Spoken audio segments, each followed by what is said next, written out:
नमस्कार दोस्तों, अभी देख रहे हैं हम गणेश भगवान के पास आया हुआ है। तो आप लोग देखिए इधर पूजा हो रहा है, कितना अच्छा। चलिए चलिए आगे बढ़िए।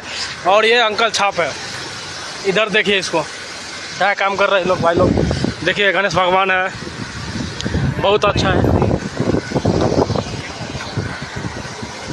अच्छा है ये सब। देखिए हम लोग किधर है, गणेश भगवान के पास आया है और बहुत ज़बरदस्त है। और आपको दिखा रहे हैं मैं, देखिए गणेश बाबा को मेरे फोटो दिखा रहे हो, गणेश भगवान है ये। और पूरा जो लाइट जितना है तो अभी दिखा रहा हूँ मैं आप लोग को, आप लोग टेंशन नहीं लीजिए। और ये सब तो मैं अभी दिखा रहा हूँ, आप टेंशन मत लीजिए, समझ गए। बहुत ज़बरदस्त है। तो आप लोग प्यार आशीर्वाद बनाए रखें कृपया। तो बहुत इंजॉय आता है, बहुत मस्ती आता है इधर। देख ले, बाय बाय।